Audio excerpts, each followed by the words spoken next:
Hello everybody and welcome to the NAMMYS.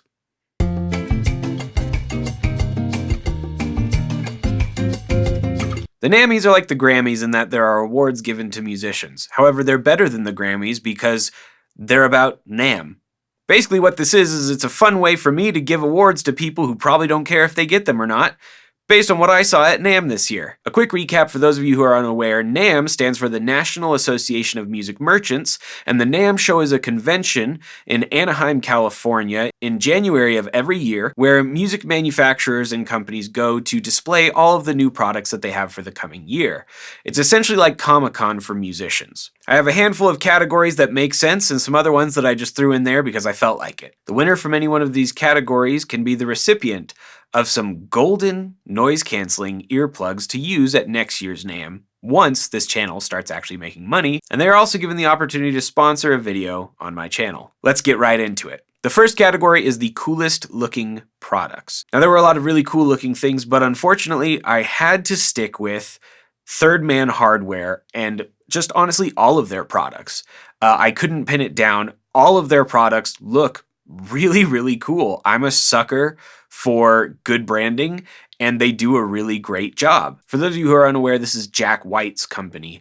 And the thing that I love the most about them is that while they've made a bunch of different pedals, they've collaborated with different builders on almost all of their pedals. So to me, it's kind of cool to see that they can pick and choose and kind of get what sounds they like from each of the builders. Next up, the coolest boutique guitar. Now at the NAMM show, there's a boutique guitar showcase where people put their guitars that they believe are unique and boutique, and it's an opportunity to see some really interesting and artistic guitars. However, the guitar that I chose to talk about is the Sign by Verso Musical Instruments. Now, I first became aware of Verso a couple years ago, I think it was, on TikTok, because they had this guitar that's made of metal and the pickups on it are magnetic. And so you can actually move them all over the front of the body so that you can get different sounds and weird phasing if you want to, or you can kind of just experiment with it. And I thought it was unique and interesting and kind of really didn't give it a second thought after that, if I'm being honest. However, this year they stepped it up because what they've done is they've created a guitar that has all of those same designs where you can mess around with pickup configurations and have some fun,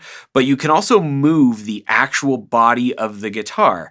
And they've attached a send and a return cable to the guitar that is attached to the movement, and it acts as an expression pedal. So you can hook it to any one of your pedals that has an expression jack, and now rather than having to ride an expression pedal with your foot, you can actually use your hand.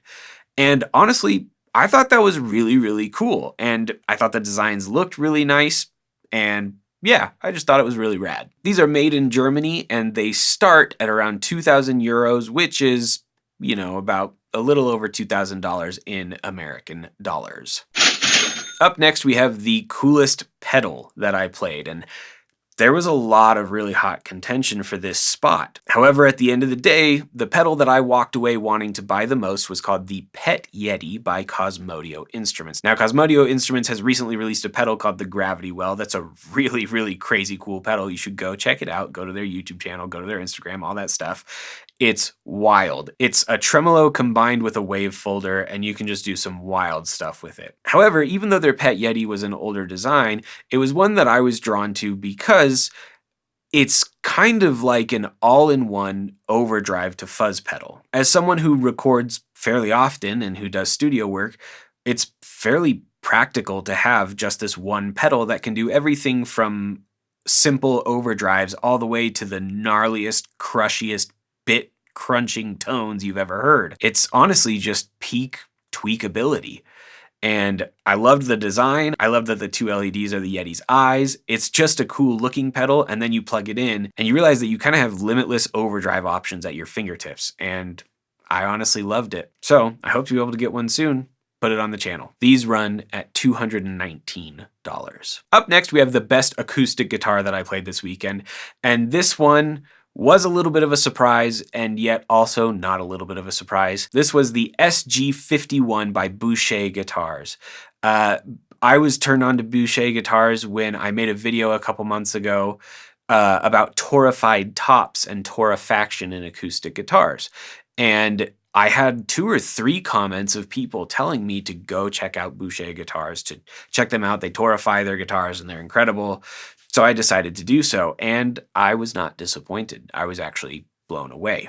These guitars are handmade out of Canada, and this company boasts that they are the top supplier of Adirondack spruce torified tops to some of the biggest guitar builders in the world. However, they keep their best stock for themselves. And so because of that, they craft these beautiful, unique guitars that sing probably better than just about any other guitar you've ever played. It was by far the best acoustic guitar that I played all weekend.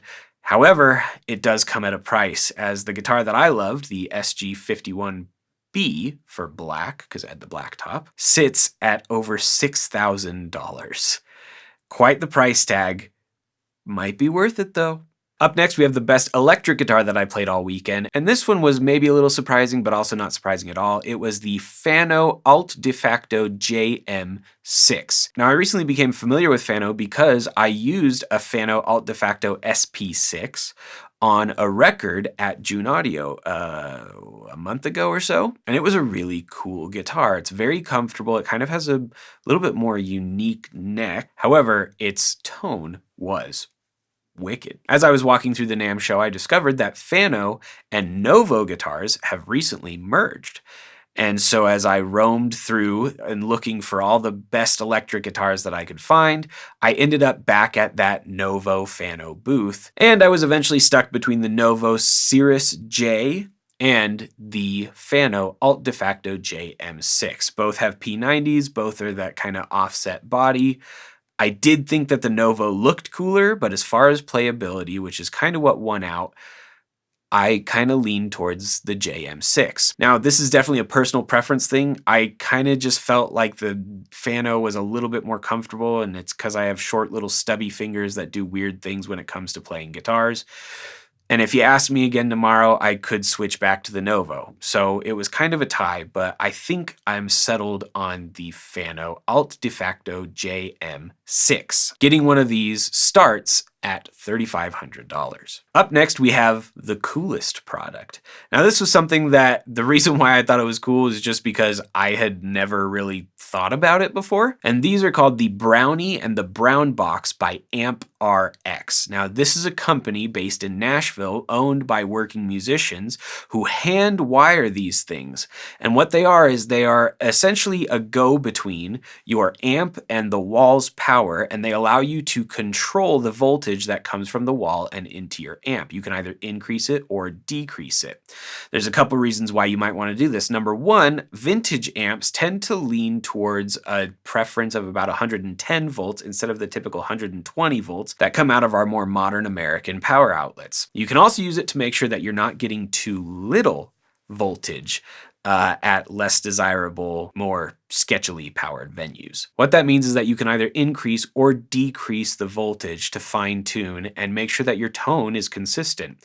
This will help save you tubes in the long run and also just save you some headaches. On top of that, they gave me brownies when I stopped by the booth, so it was really hard not to like them. The other cool thing, it sits at only $300, so not a bad investment for your amps. Up next, we have the Friendliest Staff Award, and this actually goes to some people that I met for the first time this past year at Super Cool Pedals. This is a family-owned and operated business out of Ontario, Canada, and they make some really super cool pedals.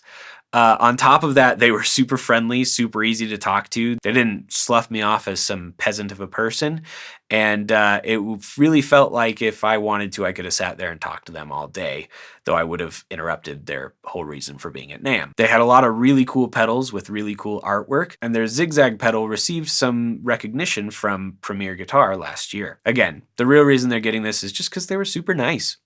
Up next was the coolest booth. Now, lots of people make really cool booths, but I think without a doubt, a lot of people would agree that this year, Mule Resophonic guitars took the cake. They made a giant Pega Mule. On top of their headstocks, they have a little mule insignia because of Mule Resophonic guitars. And what they did is they took a mule and they made it out of like sheet metal, scrap metal, maybe. I don't even know what it was made out of, steel. And what they did is they took this mule and they added wings on it to make a pega mule. And then they put it on top of a rotating display with all the guitars on it. So not only was it the display for the guitars, but it had this giant pega mule on top of it. And then it had a wheel that when you cranked the wheel, the wings on the pega mule flapped. I was able to talk to them about it, and it was quite the ordeal to get it there and get it set up. And on top of that, they actually had it rigged up so that when you pulled a lever, it blew smoke out of the pega mule's nose, which, again, bad. However, apparently there was something going on with permits that made it so they couldn't do the smoke. Very unfortunate. Hopefully it makes a return next year. Either way, it was easily the coolest display there. Up next, we have the NAMM Best Friends list, and this goes to Summer School Electronics because they were the only friends I made last year, so they're automatically my best friends this year.